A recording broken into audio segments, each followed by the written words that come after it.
Kailangan mo nang tapusin ang kahibangang ito. Pagkapanganak ng babaeng yan, itapon mo siya pabalik sa putikang pinanggalingan niya. Ang kailangan lang natin ay ang tagapagmana.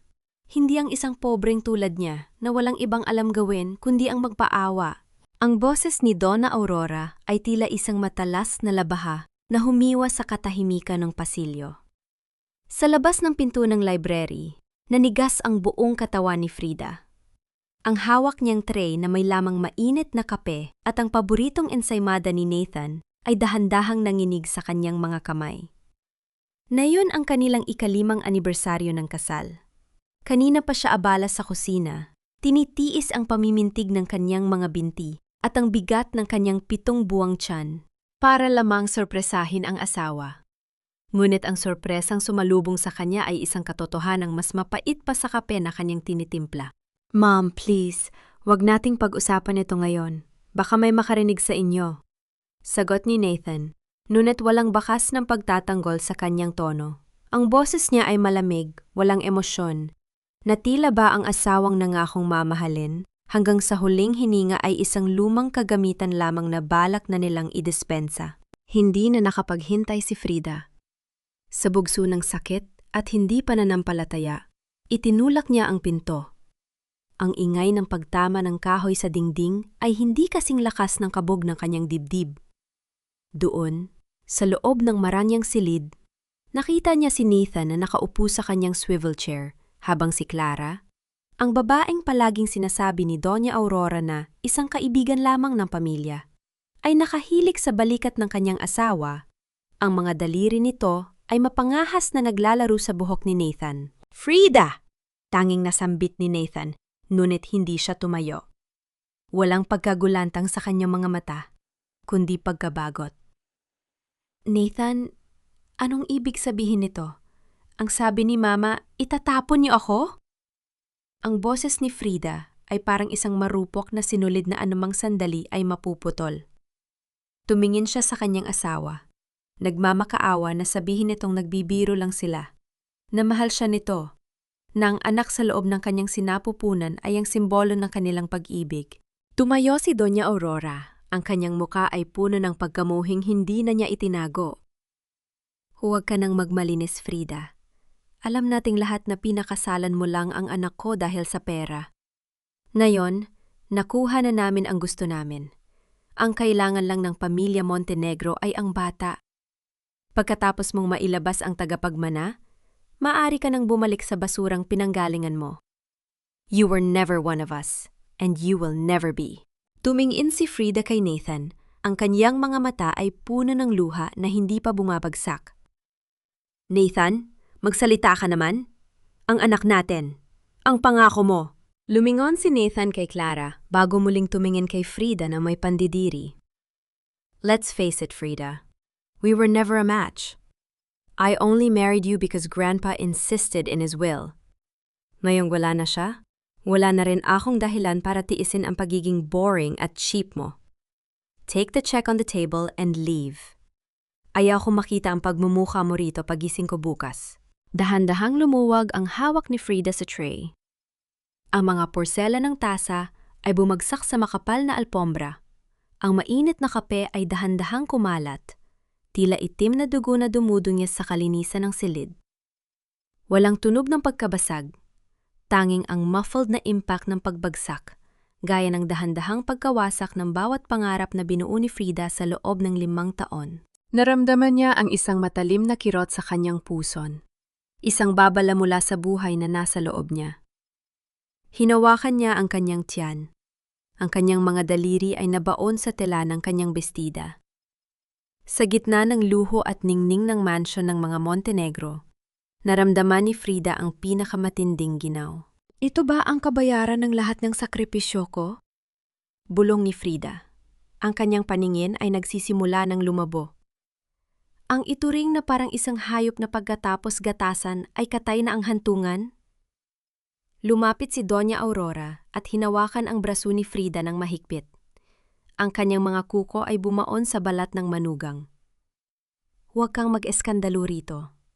Lumabas ka na bago ko patawagin ang mga security para kaladkarin ka. Wala kang puwang sa pamilyang ito. Tinulak niya si Frida palabas ng library. Sa bawat hakbang ni Frida palayo, tila mas lalong dumidilim ang paligid. Narating niya ang malaking pinto ng mansion. Sa labas, ang langit ay tila nakikiramay sa kanyang pagdadalamhati.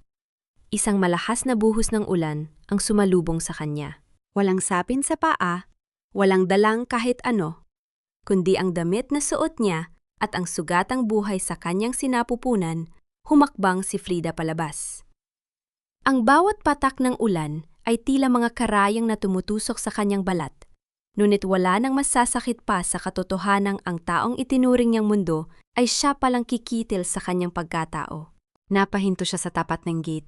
Lumingon siya sa huling pagkakataon sa naglalakihang mga bintana ng mansyon kung saan nakita niya ang anino ni Nathan at Clara na tila nagtatawanan.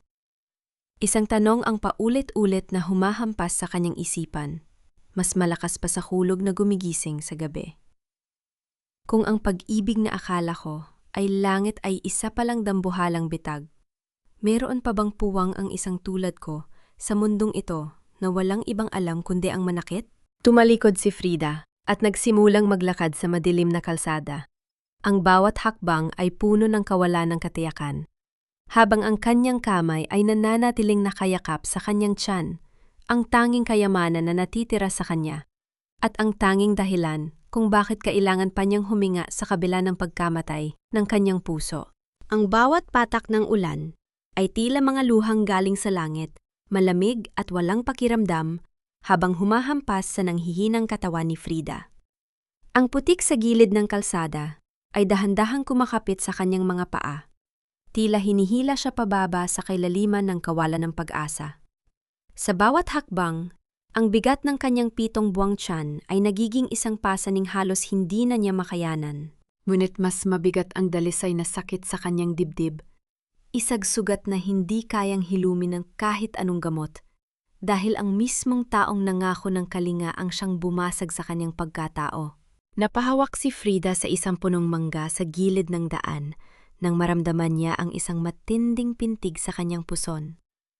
Napakagatlabi siya, pilit na pinipigil ang bulyaw ng sakit na gustong kumawala sa kanyang lalamunan. "Anak, huwag muna. Please, huwag ngayon." Bulong niya sa gitna ng hagulgol ng hangin. Ngunit ang katawan niya ay tila sumusuko na. Ang kanyang paningin ay nagsisimulang sumayaw sa dilim.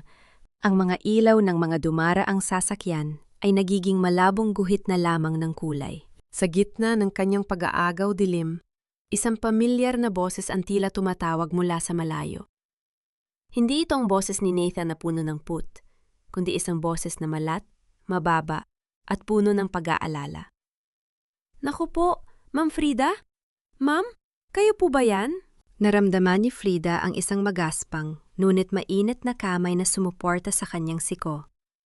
Sa pag-angat ng kanyang tingin, nakita niya ang mukha ni Mang Berting, ang matandang hardinero na ilang buwan ang tinanggal ni Doña Aurora dahil lamang sa katandaan nito. Ang suot nitong lumang kapot ay basang-basa, ngunit ang mga mata nito ay naglalaman ng liwanag na matagal nang nawala sa mansyon ng mga Montenegro. Mang Berting, ang tanging naisambit ni Frida bago tuluyan ng hina ang kanyang mga tuhod. Hindi nag-atubili ang matanda. Sa kabila ng kanyang edad, buong ingating inalalayan si Frida patungo sa isang maliit at tagping-tagping dampa na hindi kalayuan sa kalsada. Pagpasok sa loob, sinalubong sila ng amoy ng tuyong damo at ang mahinang liwanag ng isang gasera. Dito, sa gitna ng kahirapan, nahanap ni Frida ang init na ipinagkait sa kanya ng marangyang mansion. "Diyos ko, ma'am, ano nangyari sa inyo? Bakit kayo nasa labas sa ganitong oras at panahon? Nasaan si Sir Nathan?" Tanong ni Mang Berting, habang mabilis na kumukuha ng isang malinis na kumot. Napahagulgol si Frida, ang kanyang mga balikat ay nayayanig sa bawat hikbi. "Wala na, Mang Berting. Itinapon na nila ako. Wala silang puso. Wala silang kaluluwa." Tumigil sa pagkilos si Mang Berting. Tumingin siya kay Frida nang may malalim na habag. Ang kanyang mga kamay na sanay sa pagbubungkal ng lupa ay dahan-dahang kumuha ng isang basong maligamgam na tubig. "Inumin niyo muna ito, ma'am. Huwag po kayong mag-alala. Ligtas kayo rito. Hindi nila kayo mahahanap dito. Ipinatong ni Mang Berting ang kumot sa mga balikat ni Frida. Ang simpleng pagkilos na iyon, isa't pag-aalaga na hindi humihingi ng kapalit, ay nagpadama kay Frida ng isang uri ng dignidad na matagal nang tinapaktapakan ni Doña Aurora. Humilig ang ulo ni Frida sa sandalan ng lumang kawayang upuan. Ang kanyang mga daliri ay dahan-dahang hinahaplos ang kanyang tiyan. Mang Berting, paano na kami ng anak ko? Wala akong matitiraan, wala akong pera, wala akong kahit ano, hikbi ni Frida. Lumapit ang matanda at naupo sa isang maliit na bangko sa harap niya. Ang kanyang muka ay biglang naging seryoso. Ang mga kulubot sa kanyang no ay tila may dalang mabigat na kwento. Ma'am Frida, makinig po kayo sa akin. May mga bagay na hindi niyo pa alam. Hindi lang kayo basta-bastang kinuha ni Sir Nathan mula sa probinsya dahil sa pag-ibig. Napakunot ang no ni Frida. Pansamantalang nakalimutan ang lamig. Anong ibig ninyong sabihin? Bumuntong hininga si Mang Berting. Ang kanyang mga mata ay nakatitig sa sumasayaw na apoy ng gasera.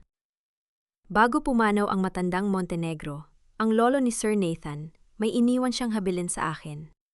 Ako ang huling taong nakausap niya bago siya nalagutan ng hininga sa hardin. Ang lupang kinatatayuan ng mansyon nila ngayon, bahagi ng lupang yon ay nakapangalan sa isang tao na matagal nang kinatatakutan ni Doña Aurora na bumalik. Bago pa makasagot si Frida, isang malakas na kalabog ang narinig nila mula sa pintuan ng dampa. Ang marupok na kahoy ay tila nyanig ng isang pewersang hindi mapigilan. Sabay na napalingon ang dalawa. Ang kaba sa dibdib ni Frida ay muling bumangon. Mas matindi pa sa takot niya kanina sa kalsada. Berting, buksan mo ang pinto! Alam naming itinatago mo ang babaeng yan! Ang sigaw ng isang baritunong boses mula sa labas. Ang boses ng punong bodyguard ni Doña Aurora. Napatayo si Mang Berting. Mabilis na kinuha ang isang itak na nakasabit sa dingding. Ngunit ang kanyang mga mata ay nakatitig kay Frida ng may babala. Ma'am, pumasok kayo sa silid sa likod. Huwag kayong lalabas kahit anong mangyari. Habang dahan-dahang umaatras si Frida patungo sa dilim ng maliit na silid, isang tanong ang gumugulo sa kanyang isipan. Ano ang kinalaman niya sa lupang sinasabi ni Mang Berting? At bakit tila mas desperado ang mga Montenegro na mahanap siya ngayon kaysa nung pinalayas siya sa kanilang mansyon? Ibigay mo sa amin ang babae, Berting. Huwag kang magpapakabay. Yani kung ayaw mong itanim ka namin sa mismong lupang inaalagaan mo. Ang sigaw na iyon ay sinundan ng isang malakas na paghampas sa pinto na yumanig sa buong dampa. Sa loob ng maliit na silid, napasandal si Frida sa dingding na gawa sa sawali. Ang kanyang mga kamay ay mahigpit na nakatakip sa kanyang bibig upang pigilin ang anumang tunog ng paghikpi. Ang lamig ng gabi ay tila pumasok sa kanyang mga buto. Ngunit ang mas matinding ginaw ay nagmumula sa katotohanan kahit sa dulo ng mundo. Hindi siya titigilan ng mga Montenegro. Wala rito ang hinahanap nyo! Umalis na kayo bago ko paggamitin ang itak na ito! Ang matapang na tugon ni Mang Berting, bagaman naririnig ni Frida ang bahagyang panginginig sa boses ng matanda. Isang malakas na lagapak ang narinig ni Frida. Ang pinto ay tuluyang nawasak. Narinig niya ang kalabog ng mga paa sa sahig at ang tunog ng mga kagamitang itinutumba. Sa isang iglap, naramdaman ni Frida ang kamay ni Mang Berting na humila sa kanya sa isang maliit na lagusan sa likod ng silid na natatakpan ng mga sako ng palay. Ma'am, tumakbo na kayo. Pumunta kayo sa may ilog, may bangkang naghihintay doon. Hanapin niyo si Ka Simon. Siya ang magdadala sa inyo sa malayo. Bulong ng matanda, ang kanyang mga mata ay puno ng determinasyon at pamamaalam. Paano kayo, Mang Berting? Ang nangangatal na tanong ni Frida. Huwag niyo na akong alalahanin. Mas mahalaga ang buhay niyo at ng bata. Sige na, takbo! Sa gitna ng kadiliman at patuloy na pagbuhos ng ulan, tumakbo si Frida. Ang bawat hakbang ay isang pakikipagsapalaran sa madulas na putik. Ang kanyang 7 buwang tiyan ay tila isang mabigat na pasanin na humihila sa kanya pababa.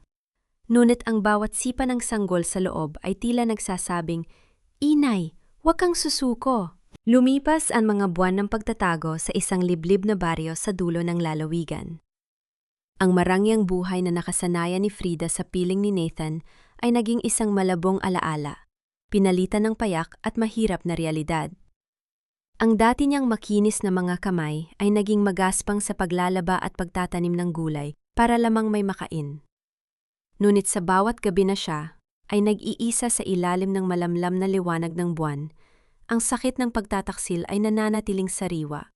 Tila isang sugat na ayaw maghilom. Isang gabi, habang ang buong baryo ay natutulog sa ilalim ng kumot ng kadiliman, naramdaman ni Frida ang isang kakaibang sakit. Hindi ito gaya ng mga nakaraang pintig.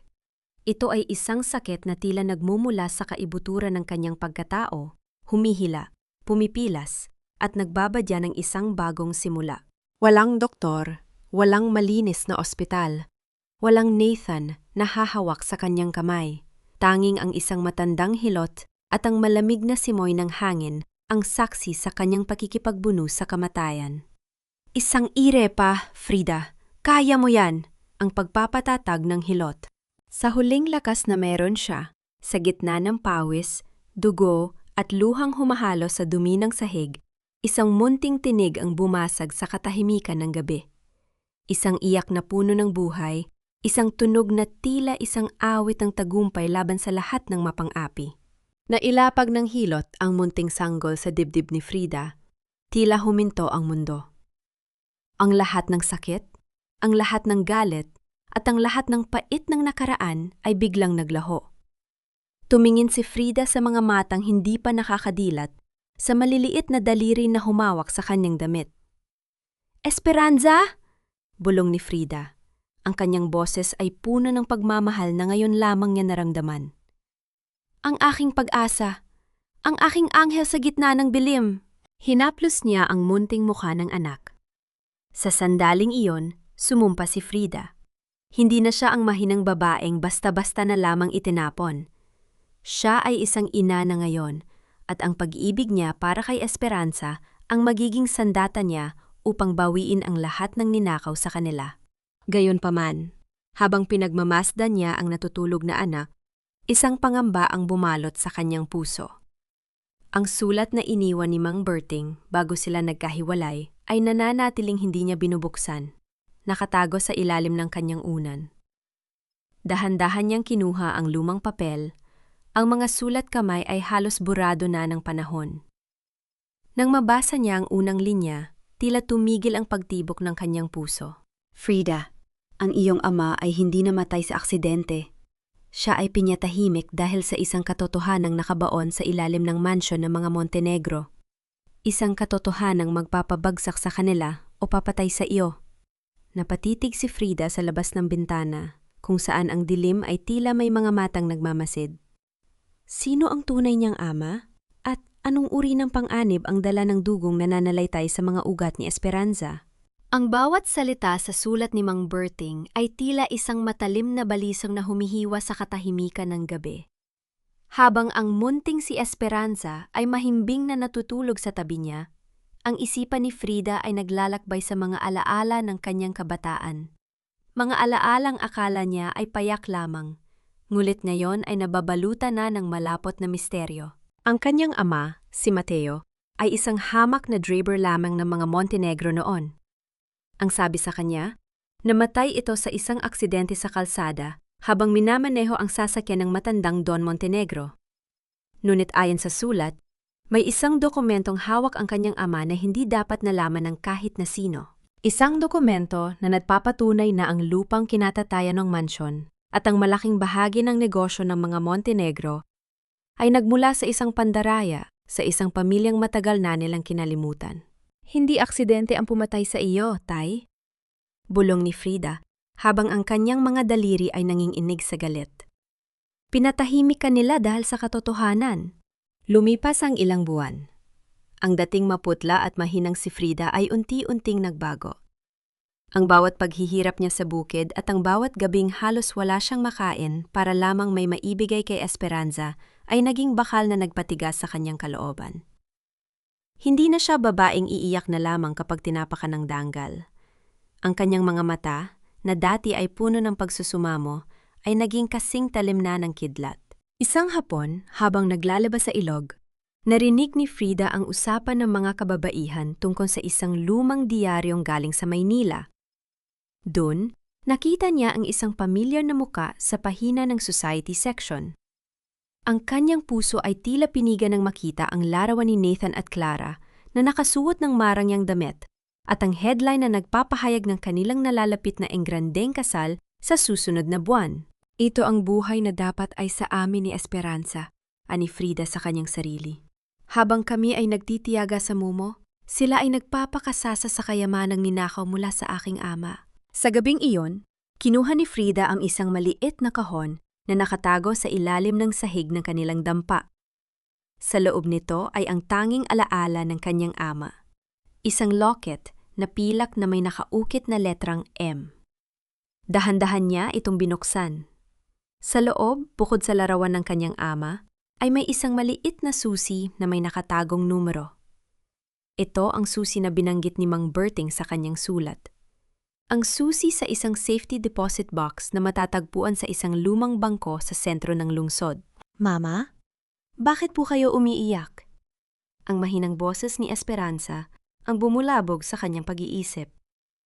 Mabilis na pinunasan ni Frida ang kanyang mga luha at hinarap ang 4 na taong gulang na anak.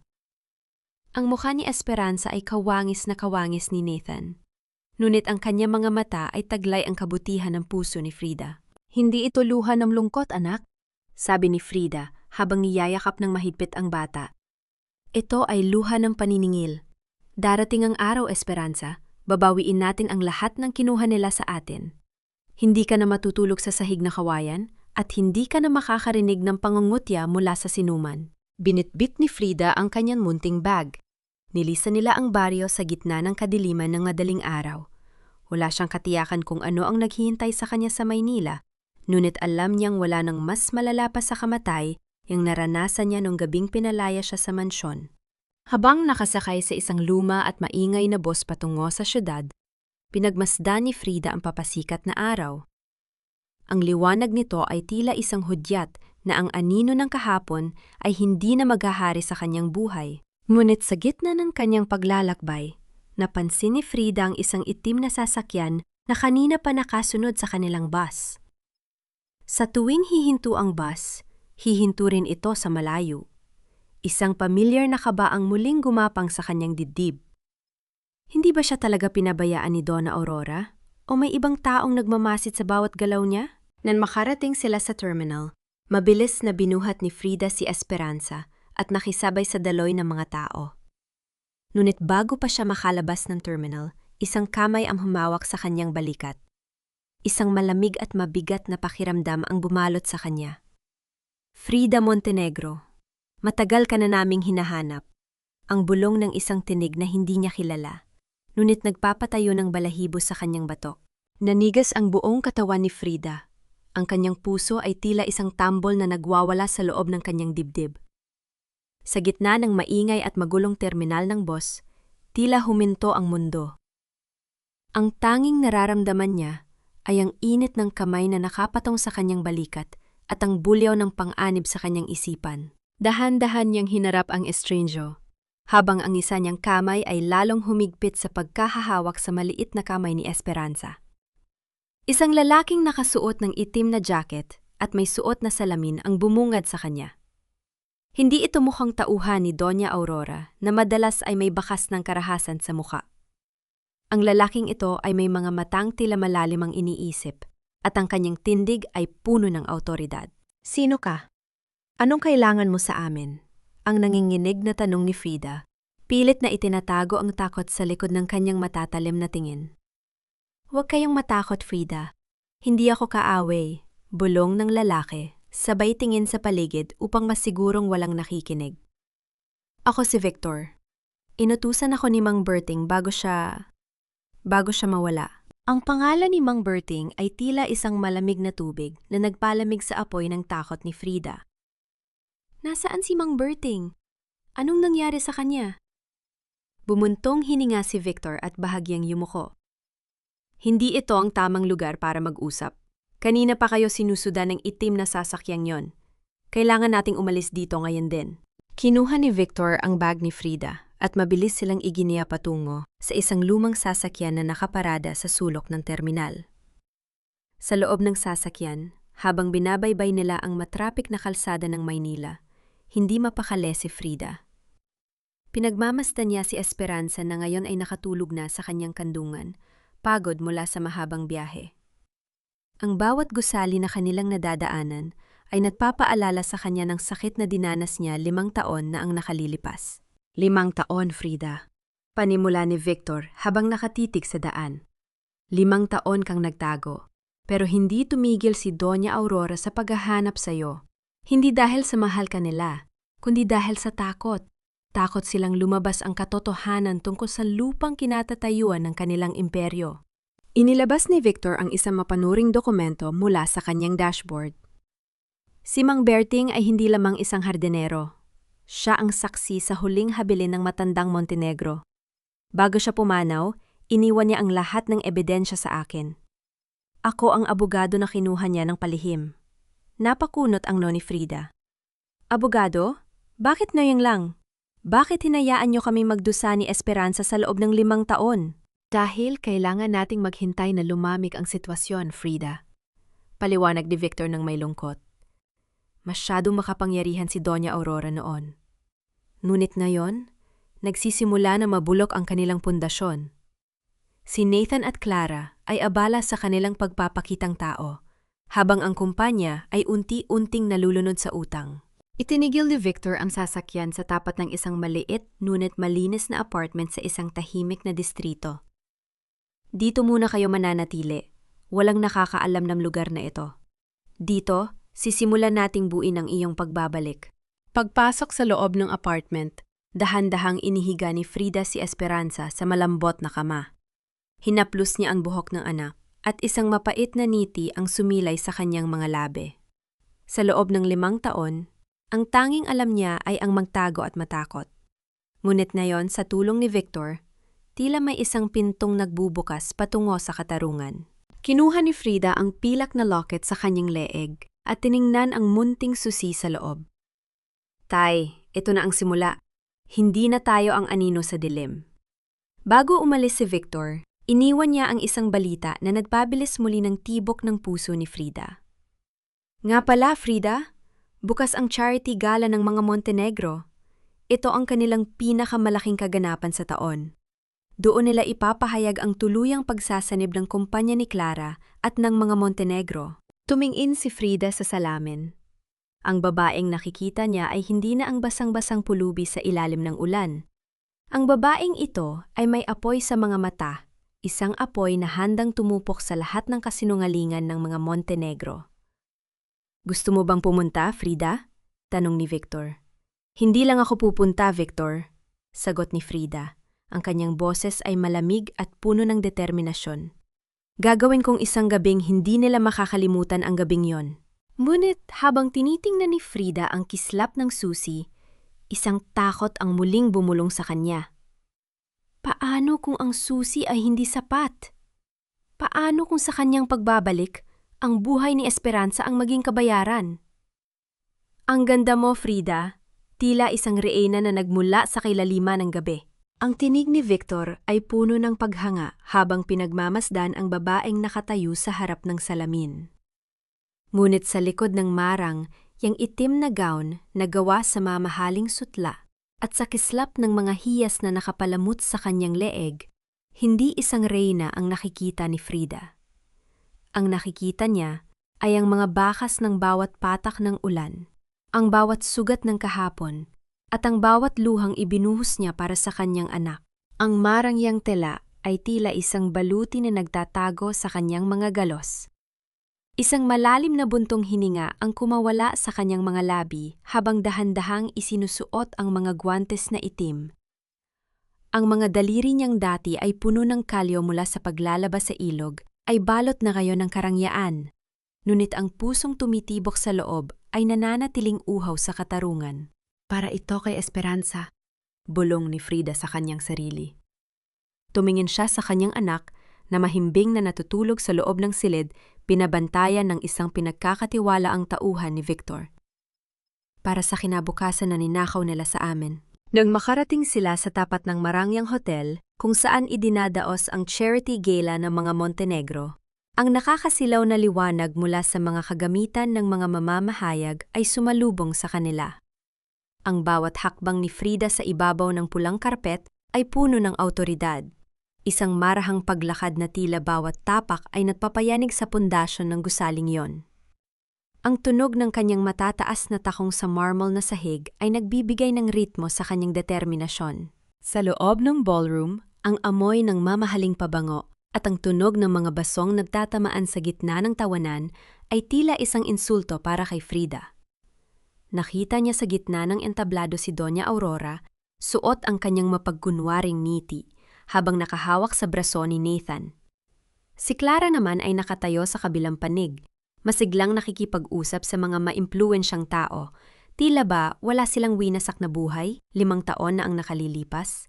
Ladies and gentlemen, ang boses ni Doña Aurora ay umalingaw, na sa buong silid sa tulong ng mga speaker. Ang gabing ito ay hindi lamang para sa kawanggawa. Ito rin ang hudyat ng pagsasanib ng 2 pinakamalaking imperyo sa bansa. Isang tagumpay na binuo sa pagkakaisa at karangalan. Isang mapait na ngisi ang sumilay sa mga labi ni Frida habang dahan-dahang naglalakad patungo sa gitna ng karamihan. Ang bawat taong nadadaanan niya ay napapahinto. Nabibighani at nagtataka kung sino ang mahiwag ang babaeng ito na may dalang kakaibang aura ng kapangyarihan at pait. Nang marating niya ang tapat ng entablado, tumigil siya. Ang lahat ng mata ay napabaling sa kanya. Si Doña Aurora ay napatigil. Nang marating niya ang tapat ng entablado, tumigil siya. Ang lahat ng mata ay napabaling sa kanya. Si Doña Aurora ay napatigil sa pagsasalita. Ang kanyang mga mata ay dahan-dahang nanlaki habang pinagmamasdan ang bawat anggulo ng mukha ni Frida. Si Nathan naman ay tila nakakita ng isang multo. Ang kanyang hawak na baso ng alak ay dahan-dahang nanginig sa kanyang mga daliri. Sino ang babaeng ito? Ang bulong na nagsimulang kumalat sa buong silid gaya ng isang apoy sa tuyong damo. Magandang gabi, Doña Aurora. Magandang gabi, Nathan. Ang boses ni Frida ay malamig, malinaw, at puno ng talim na tila humihiwa sa hangin. Tila nakalimutan niyo nang magpadala ng imbitasyon para sa anibersaryo ng aking pag-alis. Ang katahimikang bumalot sa silid ay tila ba lahat ay nakalimutang huminga? Ang mga mamamahayag ay nagsimulang mag-unahan sa pagkuha ng larawan. Ang bawat kislap ng liwanag ay nagpapatindi sa tensyon sa pagitan ng 2 panig. Lumapit si Doña Aurora sa gilid ng entablado. Ang kanyang mukha ay namumutla sa galit at takot. Frida? Anong ginagawa mo rito? Security! Ilabas ang babaeng ito! Ngunit bago pa makagalaw ang mga gwardya, itinaas ni Victor ang isang sobreng itim. Walang sinuman ang hahawak sa aking kliyente. Si Frida Montenegro ay hindi lamang panauhin. Siya ang may-ari ng halos 40% ng lupang kinatatayuan ninyo ngayon. Isang malakas na ingay ng pagkagulantang ang sumabog sa loob ng ballroom. Tumingin si Frida ng diretso sa mga mata ni Nathan, na ngayon ay puno ng pangungulila at takot. Ang dating mahal na mahal niyang lalaki ay tila isang maliit na insekto na lamang sa kanyang paningin. Ang akala niyo ay nabaon niyo na ako sa limot, gaya ng pagbaon niyo sa katotohanan, sabi ni Frida habang dahan-dahang lumalapit kay Nathan. Ngunit nagkamali kayo. Ang bawat patak ng ulan noong gabing yon ay naging lason na ngayon na unti-unting kikitil sa inyong imperyo. Sa gitna ng kaguluhan, isang pamilyar na anino ang nakita ni Frida sa sulok ng ballroom. Isang lalaking nakasuot ng uniforme ng hotel, ngunit may mga matang tila may gustong ipahiwatig. Isang pamilyar na locket ang nakalawit sa kanyang bulsa, ang kapares ng locket ni Frida. Bago pa man makapagsalita ang sinuman, biglang namatay ang lahat ng ilaw sa loob ng hotel. Isang malamig na bulong ang narinig ni Frida sa kanyang likuran, isang tinig na hindi niya inaasahan. Huwag kang titingin sa likod, Frida. Hindi lang ikaw ang nagbabalik para sa katarungan. Ang muling paglamon ng kuryente sa kadiliman ay naghatid ng nakakasilaw na liwanag, tila isang mabilis na kidlat na nambubulabog sa gitna ng matinding tensyon. Ang katahimikan sa loob ng ballroom ay napalitan ng bulong-bulungan, ng kalansing na mga hiyas, at ng mabilis na paghinga ng mga taong hindi alam kung tatakbo o mananatiling saksi sa isang buhay na trahedya. Lumingon si Frida. Ngunit ang aninong bumulong sa kanya ay naglaho na, tila isang panaginip na binura ng liwanag.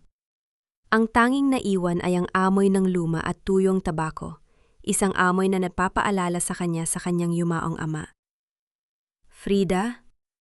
Ang boses ni Nathan ay nanginginig, tila isang marupok na tulay na anumang sandali ay guguho. Humakbang siya palapit, ang kanyang mga mata ay puno ng hindi maipaliwanag na halo ng pangungulila at takot. Frida? Is it really you? Buhay ka? Isang malamig na ngiti ang isinagot ni Frida.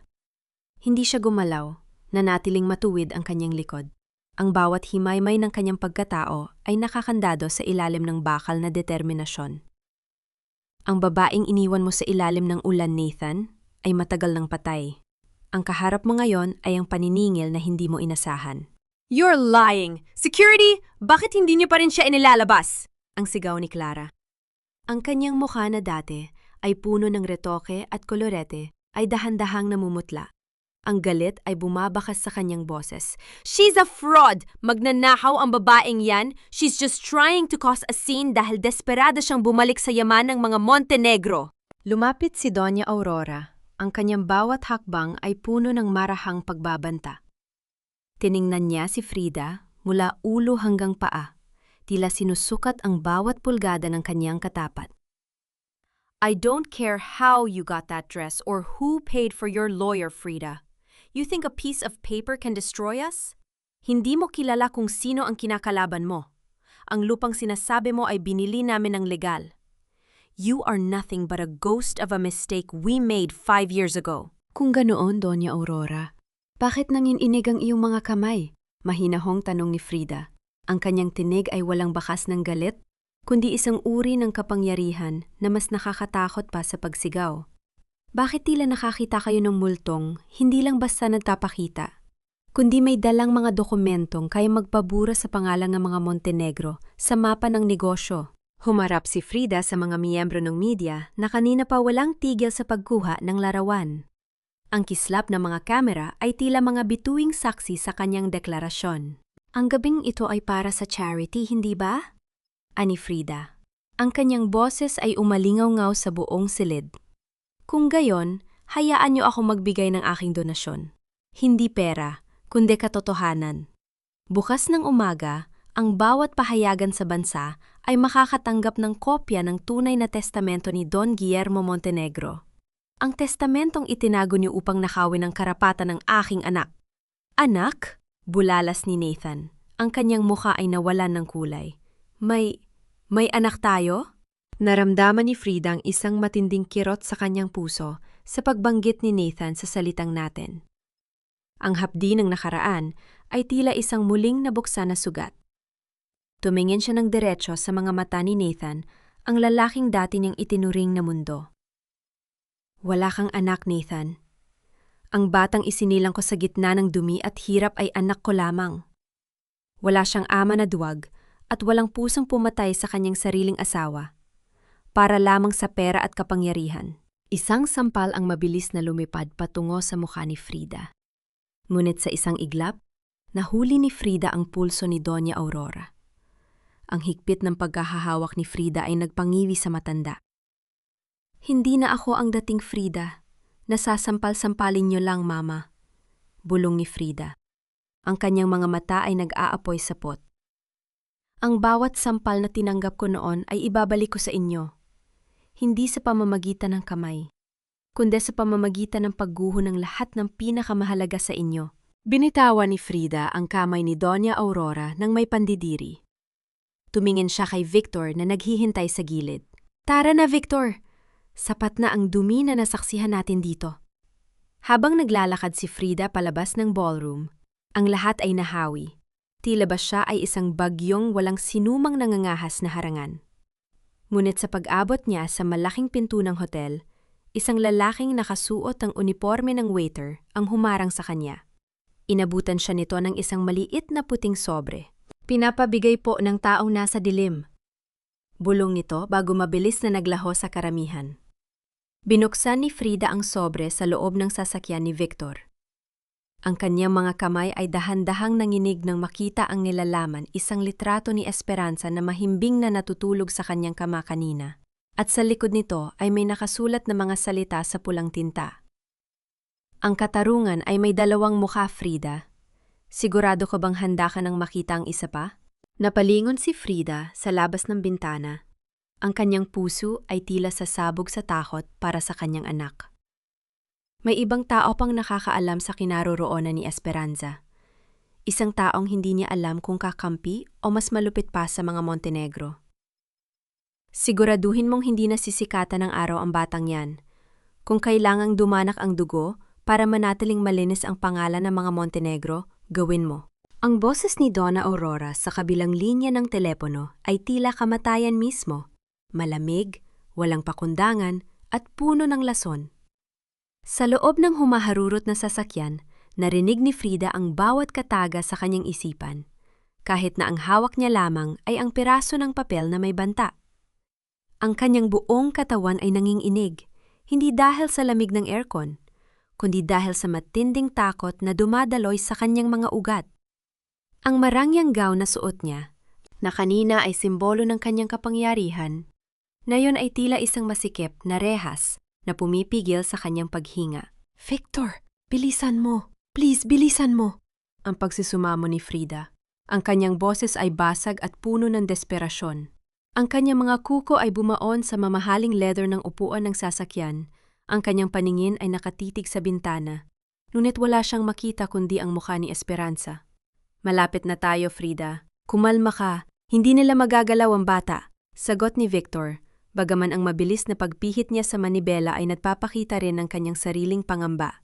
Nang makarating sila sa tapat ng apartment, hindi na nahintay ni Frida na huminto ng maayos ang sasakyan. Patakbo siyang lumabas, ang kanyang matataas na takong ay tila mga martilyong humahampas sa semento. Bawat tunog ay sumasabay sa mabilis na pintig ng kanyang puso. Ang kanyang lalamunan ay tuyong-tuyo, at ang bawat hininga ay tila may kasamang bubog na sumusugat sa kanyang dibdib. Ang pinto ng apartment ay bahagyang nakabukas. Ang katahimikang sumalubong sa kanya ay mas nakakatakot pa sa anumang sigaw. Dahan-dahan siyang humakbang papasok, ang kanyang mga kamay ay dahan-dahang itinaas sa kanyang tapat ng dibdib na tila ba kaya nitong protektahan ang kanyang gumuguho na mundo. Pagdating sa pintuan ng silid ni Esperanza, tumigil ang mundo ni Frida. Ang bawat himaymay ng kanyang kalamnang ay tila naging bato. Nakita niya ang kanyang anak. Mahimbing pa ring natutulog si Esperanza. Ang munting dibdib nito ay dahan-dahang tumataas at bumababa sa bawat hininga. Ngunit sa tabi ng una ng bata, may isang bagay na hindi dapat nandoon. Isang sariwang pulang rosas na ang mga talulot ay tila tinanang dugo sa puting sapin ng kama. Napaatras si Frida. Ang kanyang likod ay tumama sa hamba ng pinto. Ang kanyang tuhod ay tuluyang sumuko at dahan-dahan siyang napaupo sa sahig. Ang kanyang mga kamay ay nakatakip sa kanyang bibig upang pigilin ang isang matinding bulyaw ng pasasalamat at takot. Ang bawat butil ng pawis sa kanyang no ay tila naging yelo. Ligtas siya. Diyos ko, ligtas ang anak ko. Bulong niya sa wikang Tagalog na puno ng pait at pasasalamat. Ngunit sa kabilang banda, ang presensya ng rosas ay isang malinaw na mensahe. Kaya naming pumasok, kaya naming lumapit, kaya naming kumuha. Pumasok si Victor sa silid at agad na naintindihan ang sitwasyon. Kinuha niya ang rosas at tiningnan ito ng may pag-iingat. Hindi ito galing sa mga Montenegro, Frida. Ang ganitong uri ng rosas. Ito ang paboritong bulaklak ng iyong ina. Nanlaki ang mga mata ni Frida. Ang kanyang ina? Ang babaeng matagal na niyang inakalang? Pumanaw na kasabay ng kanyang ama? Anong ibig nung sabihin, Victor? Patay na si Mama. Nakita ko ang puntod niya. Ang pagalit na tanong ni Frida. Ang kanyang isipan ay tila isang gulugulong sinulid na hindi na mahanap ang dulo. Maraming itinatago ang mga Montenegro, Frida. Hindi lang ang lupa, kundi pati ang mga taong akala mo ay wala na. Sagot ni Victor sa mababang tinig. Samantala, sa loob ng mansyon ng mga Montenegro, ang baso ng mamahaling whiskey ay lumipad at humampas sa dingding. Ang tunog ng pagkabasag ng kristal ay umalingaw-ngaw sa buong study room. Si Nathan ay nakatayo sa gitna ng silid. Ang kanyang muka ay pulang-pula sa galit at kalituhan. Bakit hindi mo sinabi sa akin, Mom? Bakit kailangang itago na may anak ako kay Frida? Ang bulyaw ni Nathan. Dahil hindi mo kailangan ang batang yan. Ang kailangan mo ay ang pagsasanib ng kumpanya natin kay Clara. Ang ganti ni Doña Aurora. Ang kanyang boses ay tila isang latigo. Huwag kang magpakaama ngayon, Nathan. 5 taon mong hinayaan ang babaeng yan na mabulok sa lansangan. Huwag kang umarete na tila may pakialam ka. Napaupo si Nathan. Ang kanyang mga kamay ay nabaon sa kanyang buhok. Ang bawat salita ni Frida kanina sa gala ay tila isang sumpa na paulit-ulit na bumubulong sa kanyang pandinig. Ang kaisipang may isang munting bersyon niya na lumalaki sa hirap habang siya ay nagpapakasasa sa karangyaan ay tila isang lason na unti-unting sumisira sa kanyang konsensya. I want to see her, bulong ni Nathan. Hindi mo gagawin yan, ang babala ni Doña Aurora. Kapag lumapit ka sa kanila, mawawala ang lahat ng pinaghirapan natin. Isipin mo ang kumpanya, Nathan. Isipin mo ang dangal natin. Bumalik ang eksena kay Frida. Nakatayo siya sa bintana ng apartment, nakatingin sa malayo kung saan ang mga ilaw ng syudad ay tila mga matang nagmamasid.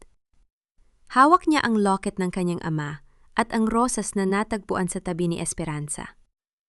Ang katarungang hinahangad niya ay tila nagiging isang madilim na gubat na puno ng mga lihim. Isang tanong ang nananatiling nakatusok sa kanyang puso na tila isang karayom.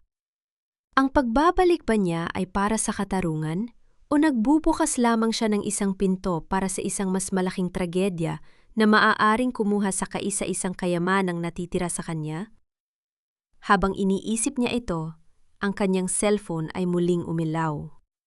Isang mensahe mula sa isang hindi kilalang numero.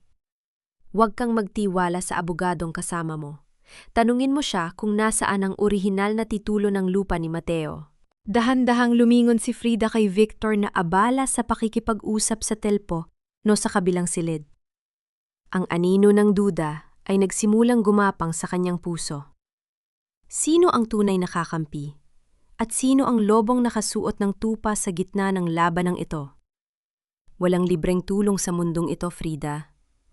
Lahat ay may presyo, kahit ang katapatan. Ang mga salitang iyon ay tila isang malupit na bulong na paulit-ulit na umaalingaw sa isipan ni Frida habang nakatitig siya sa likod ni Victor. Ang abogadong nagligtas sa kanya sa terminal, ang taong nagbigay sa kanya ng matitirhan at nagsuot sa kanya ng baluti ng karangyaan, ay isa na ngayong malaking tandang pananong sa kanyang puso. Ang cellphone na hawak niya ay tila naging kasing init ng baga. Ang mensaheng nagbabalalaban sa kanyang kaisa-isang kakampi ay nag-iwan ng isang malalim at mahapding sugat sa kanyang pagtitiwala. Dahan-dahang pinihit ni Victor ang kanyang katawan. Ang kanyang muka ay seryoso, nuit may bahid ng pagkapagod. Nang mapansin niya ang paninigas ng tindig ni Frida, dahan-dahan siyang lumapit. Ang tunog ng kanyang sapatos sa sahig ay tila bawat tibok ng kaba sa dibdib ng ina. Frida, ayos ka lang ba? Masyado ka maputla. Ang malumanay na tanong ni Victor, ang kanyang boses ay puno ng pagkukunyari o tunay na pag-aalala. Hindi na malaman ni Frida ang pagkakaiba. Huminga na malalim si Frida. Pinipilit na wag mangkinig ang kanyang boses. Victor, nasaan ang orihinal na titulo ng lupa ni Tatay Mateo? Ang sabi mo, nasa safe house ito. Pero gusto ko itong makita. Na yun din. Ang katahimikang namagitan sa kanila ay tila isang makapal na pader na biglang itinayo sa gitna ng silid. Nakita ni Frida ang panandaliang pagkislap ng pagkagulat sa mga mata ni Victor bago ito mabilis na napalitan ng isang malamig na ngiti. Ang mabilis na paglunok ng lalaki ay hindi nakaligtas sa mapanuring mga mata ng isang babaeng natuto ng magbasa ng panganib sa bawat galaw ng tao. Bakit bigla mong naitanong yan, Frida? We already talked about this. It's for your safety na, Ma. Natili muna sa akin ang mga dokumento habang hindi pa natatapos ang kaso laban sa mga Montenegro. Sagot ni Victor sa wikang Taglish. Ang kanyang tono ay tila isang amang pinapatahimik ang isang makulit na bata. Do you not trust me anymore? Gusto ko lang makasigurado, Victor. Ang mabilis na tugon ni Frida. Ang kanyang mga daliri ay humigpit sa pagkakahawak sa kanyang locket. Masyado ng maraming lihim ang nakabaon sa pamilyang ito. Ayoko nang magising isang araw na ang tanging sandatang hawak ko ay isa rin palang bitag. Bago pa makasagot si Victor, ang katahimikan ng gabi ay binasag ng isang malakas na katok sa pinto ng apartment. Hindi ito ang mahinahong katok ng isang bisita, kundi ang marahas at desperadong paghampas ng isang taong nawawala na ng katuwiran. Frida! Buksan mo ang pinto! Alam ko nandiyan ka! Gusto ko lang makita ang anak ko! Ang boses na yon ay tila isang kidlat na tumama sa gitna ng silid. Si Nathan. Napatayo si Frida. Ang kanyang puso ay tila sasabog sa takot para kay Esperanza. Mabilis niyang nilapitan ang pintuan ng silid ng bata upang masigurong hindi ito magigising sa ingay. Ang galit at pait na matagal niyang kinimkim ay biglang sumabog, tila isang bulkang hindi na kayang pigilan ang pagbuga ng apoy. Victor, wag mo siyang papasukin! Ang pabulos na utos ni Frida. Ngunit huli na, dahil sa tahot na gumawa ng mas malaking eksena sa tahimik na gusali, dahan-dahang binuksan ni Victor ang pinto. Pumasok si Nathan na tila isang basang sisiw, gusot ang mamahaling polo, amoy alak, at ang mga mata ay puno ng pagsisisi na tila ba kaya nitong burahin ang 5 taon ng pagdurusa. Frida, please. Ang pagsusumamo ni Nathan habang sinusubok ang lumapit sa kanya. Gusto ko lang makita si Esperanza. Anak ko rin siya, Frida. I have the right. Rights? Ang mapait na tawa ni Frida ay umalingaw-ngaw sa buong apartment, puno ng pait at pangungutya. Ngayon mo sasabihin ang tungkol sa karapatan? Nung gabing pinalayas niyo ako sa gitna ng ulan, nasaan ang karapatan ko? Nung kailangan ko ng pambili ng gatas dahil tuyong-tuyo na ang dibdib ko sa gutom, nasaan ang karapatan ni Esperanza bilang isang Montenegro? Lumuhod si Nathan sa harap ni Frida. Ang kanyang mga kamay ay dahan-dahang humawak sa laylayan ng damit ng dating asawa. Ang bawat hikbi niya ay tila isang pagtatangkang bumawi, ngunit para kay Frida, ito ay tila tunog lamang ng isang sirang plaka. I didn't know, Frida. I swear, hindi ko alam na itatapon kayo ni Mom ng ganun. Hikbi ni Nathan.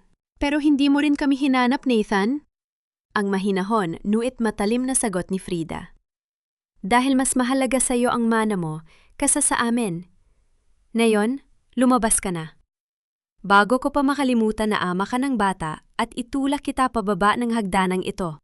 Habang nagaganap ang komosyon, hindi napansin ni Frida na dahan-dahang lumabas si Victor sa balkona at may kinausap sa kanyang cellphone sa mahinang tinig.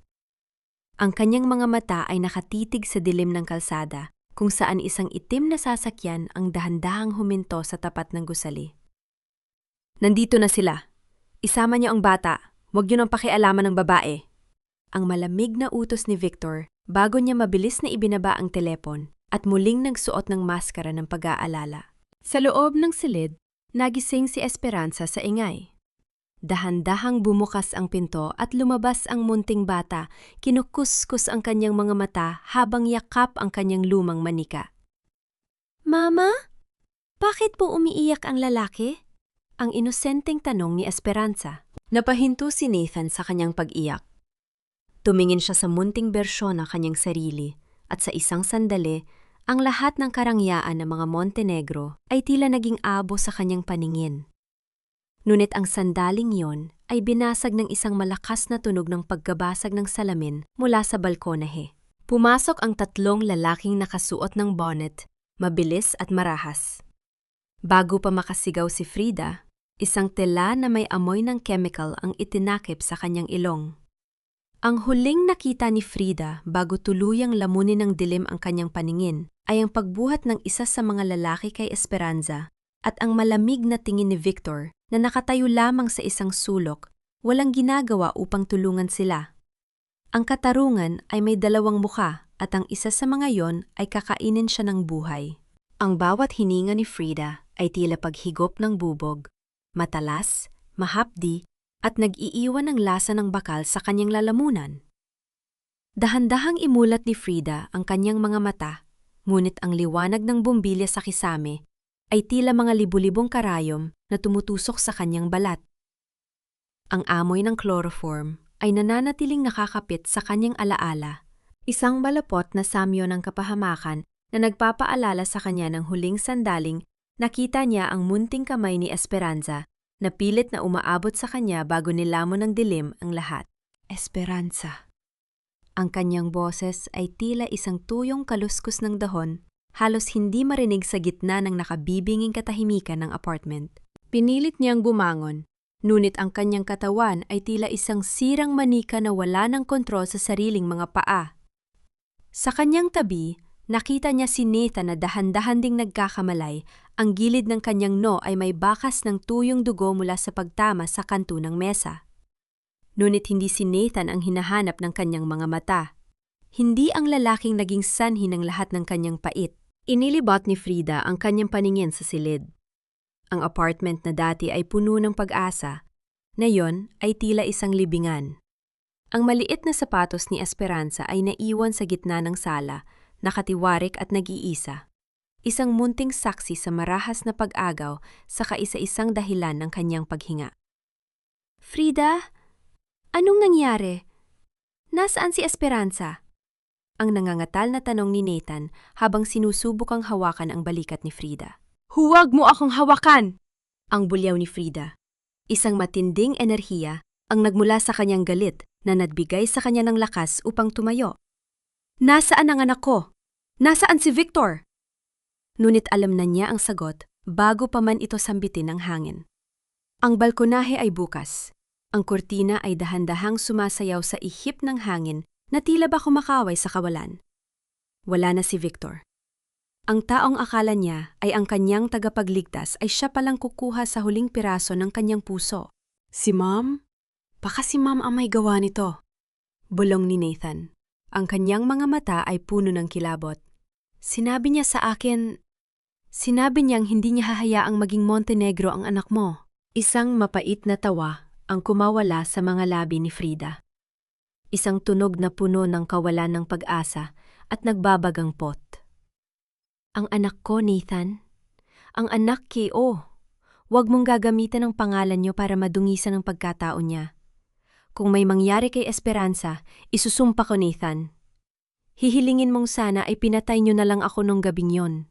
Sa gitna ng kanilang pagtatalo, isang mahinang tunog ng vibrate mula sa ilalim ng sofa ang kumuha ng kanilang atensyon. Ang cellphone ni Victor. Mukhang sa gitna ng kaguluhan ay nahulog ito ng taksil na abogado.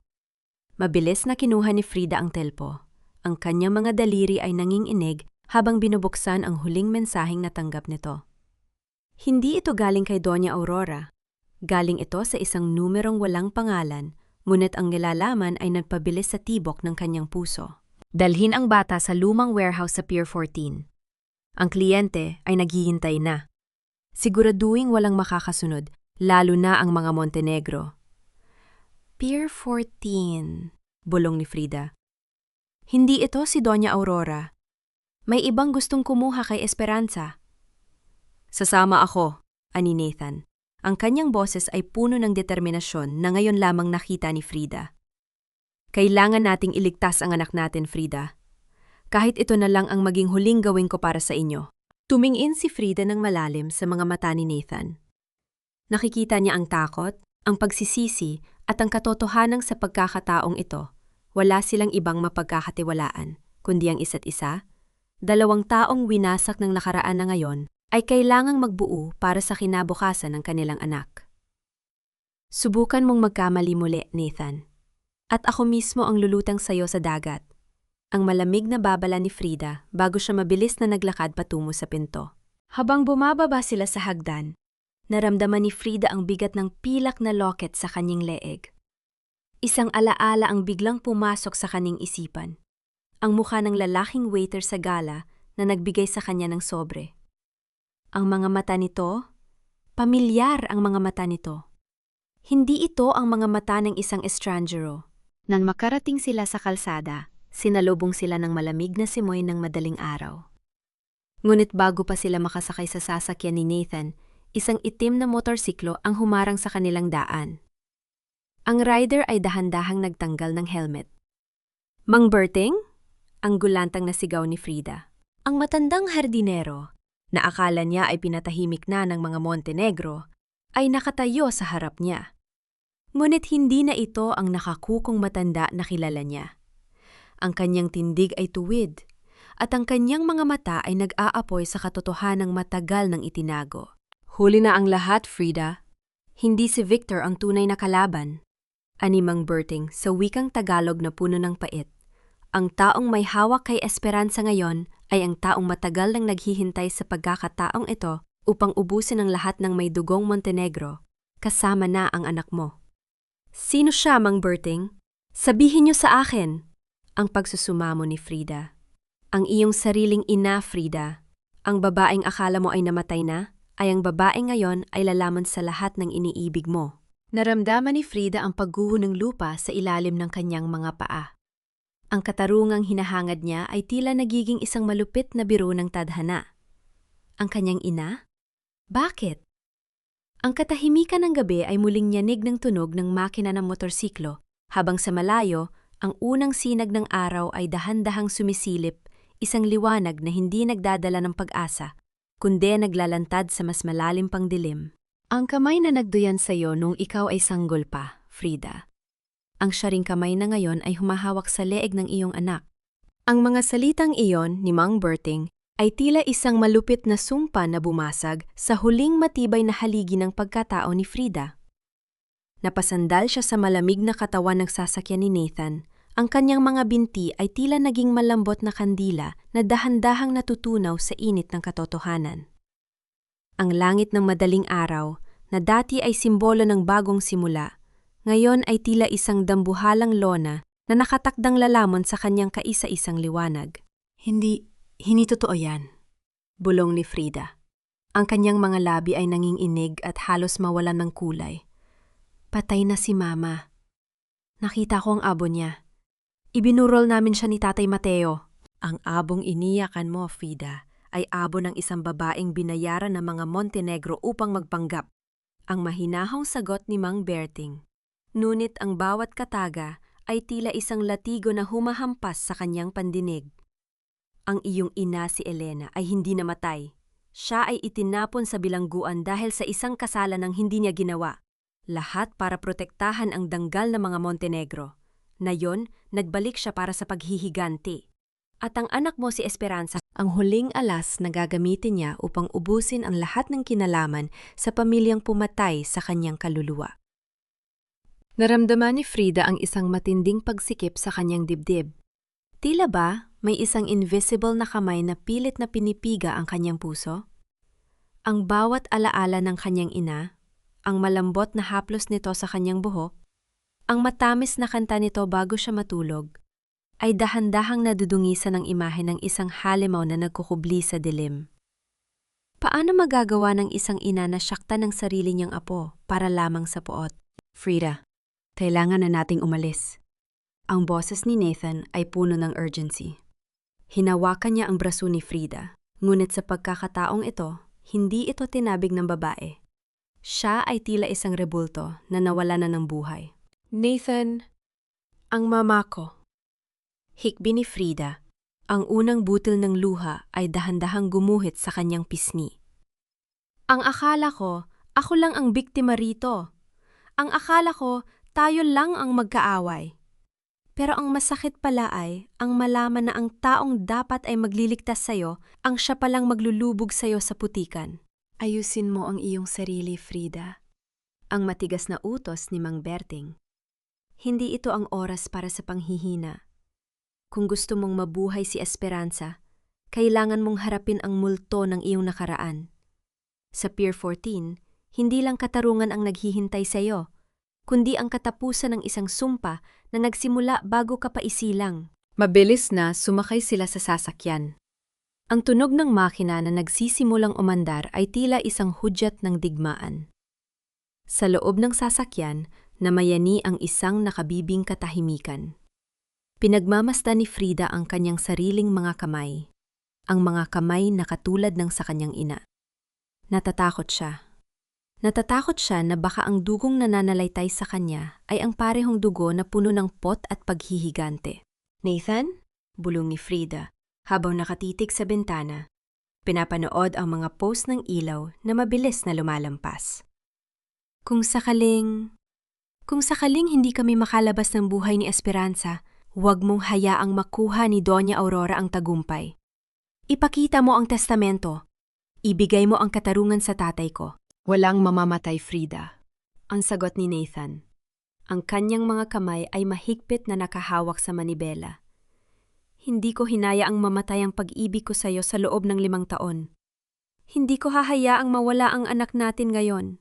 Nang makarating sila sa Pier 14, ang amoy ng dagat at ang malansang samyo ng mga nabubulok na isda ay sumalubong sa kanila.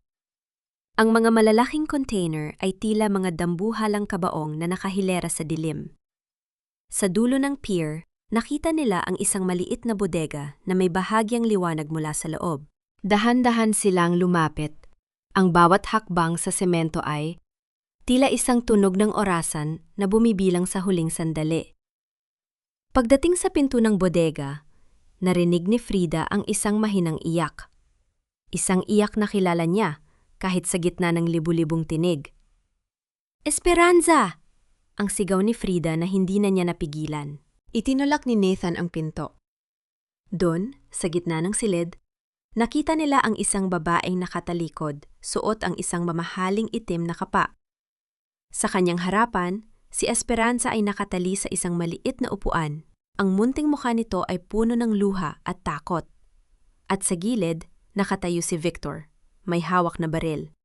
Ngunit ang kanyang mga mata ay nakatitig sa babaeng nakaitim ng may pagsamba. Dahan-dahang humarap ang babae. Ang kanyang muka ay kasing ganda pa rin ng nasa larawan ni Frida. Ngunit ang kanyang mga mata ay tila 2 uling na matagal nang namatay ang ningning. Maligayang pagdating, anak. Ang boses ni Elena ay tila isang musika mula sa kailaliman ng lupa. Tingnan mo ang iyong anak. Napakaganda niya, hindi ba? Kamukhang-kamukha ng lalaking sumira sa buhay ko.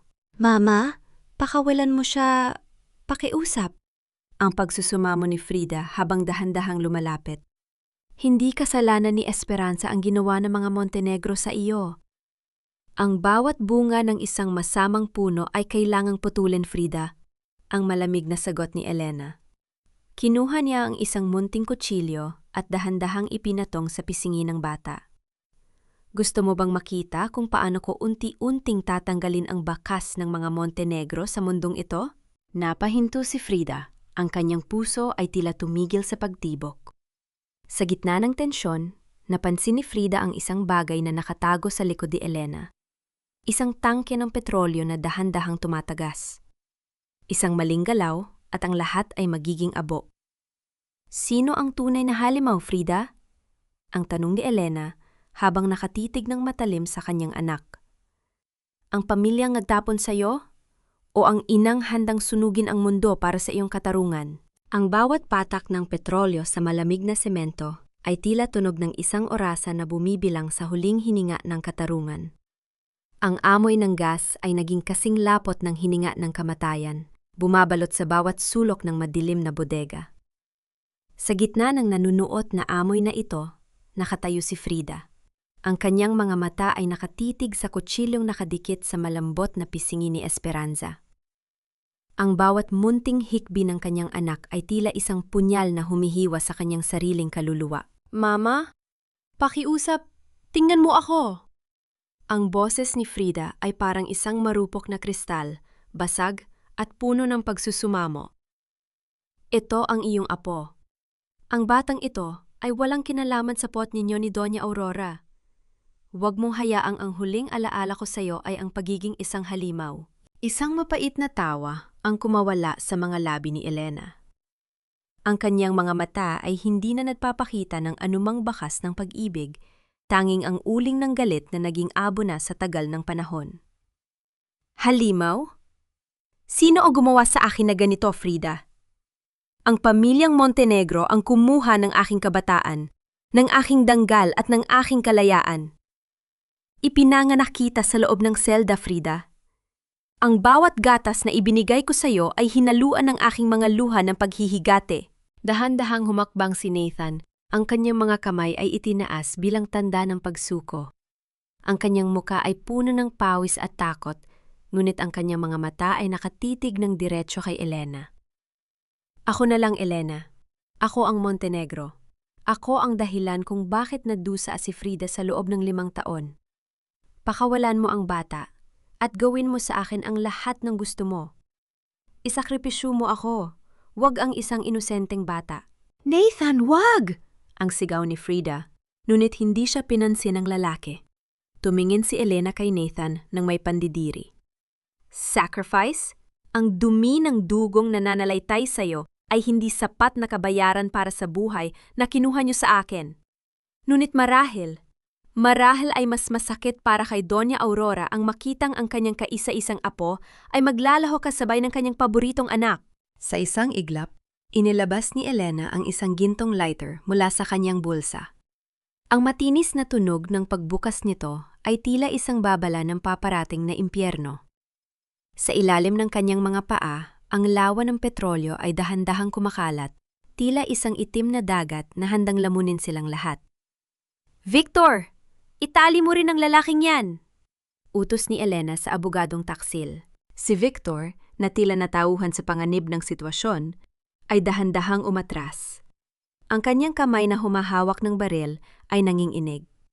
Elena, hindi ito ang napag-usapan natin. Ang sabi mo ay pera lang ang habol natin. Hindi ako pumirma para mamatay sa sunog. Duwag! Ang bulyo ni Elena.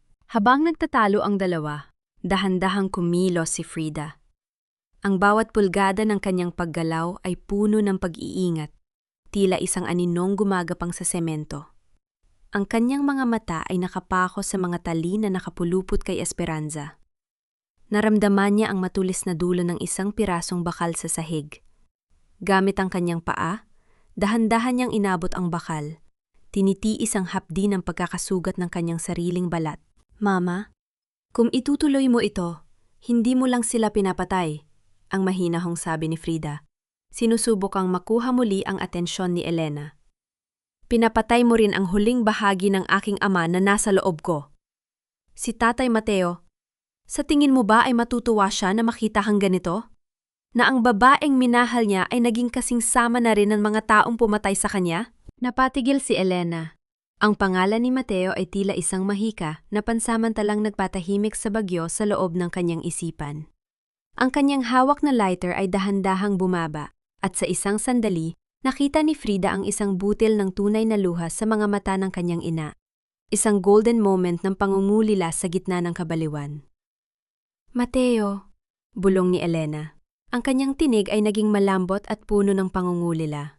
Ngunit bago pa man makapagsalita si Frida, ang katahimikan ay binasag ng tunog ng paparating na mga sasakyan.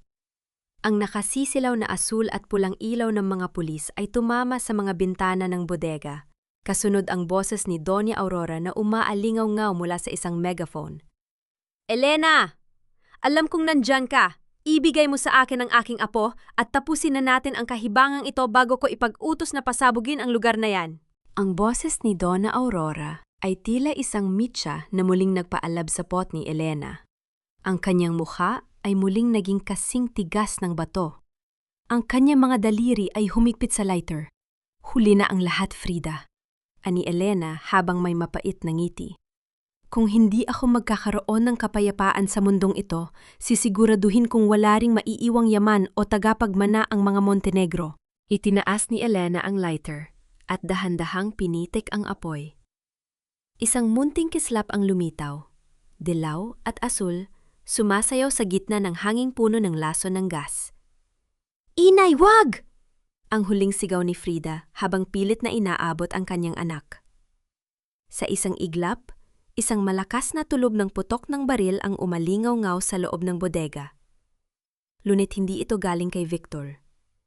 Ang bala ay tumama sa tangke ng gas na nasa likod ni Elena. Isang malaking pagsabog ang nagbabadya.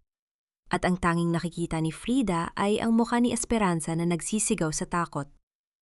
Sino ang nagpaputok? At sa gitna ng paparating na apoy, sino ang mananatiling nakatayo upang harapin ang abo ng nakaraan? Ang dagundong ng pagsabog ay tila huling bulyaw ng isang naghihingalong halimaw na sinundan ng mabilis na paglamon ng orange na apoy sa paligid ng tangke. Ang yanig ng semento ay sapat na upang mawala ng balanse ang lahat, habang ang makapal na itim na usok ay dahan-dahang gumagapang sa kisame, tila isang dambuhalang anino na handang bumitay sa sinumang maiiwan. Esperanza! Ang bulyaw ni Frida ay halos malunod sa ingay ng naglalagablab na apoy. Hindi na niya naramdaman ang hapdi ng bakal na bumaon sa kanyang palad. Ang tanging mahalaga ay ang mabilis na paglagari sa mga lubid na gumagapos sa kanyang anak. Sa bawat kiskis ng bakal, tila bawat segundo ay isang taon ng paghihintay. Mama! Takot po ako! Ang munting tinig ni Esperanza ay basag, halos hindi na makahinga dahil sa nanunuot na usok. Sa kabilang bahagi ng bodega, si Nathan ay nakikipagbuno kay Victor. Ang traidor na abogado ay nagtangkang tumakas bit-bit ang baril. Ngunit ang put ng isang ama ay mas malakas kaysa sa takot ng isang duwag. Hindi ka aalis dito hanggat hindi sila ligtas, ang sigaw ni Nathan. Ang kanyang boses ay puno ng determinasyon na ngayon lamang narinig ni Frida sa loob ng maraming taon. Nang sa wakas ay maputol ang huling hibla ng lubid, mabilis na binuhat ni Frida ang anak. Niyakap niya ito ng mahigpit. Ang munting ulo ni Esperanza ay isiniksik niya sa kanyang leeg upang protektahan sa usok. Huwag kang bibitaw, anak. Hinding-hindi ka nabibitaw ni Mama. Lumingon si Frida sa kanyang ina. Si Elena ay nakatayo pa rin sa gitna ng dahan-dahang lumalaking apoy.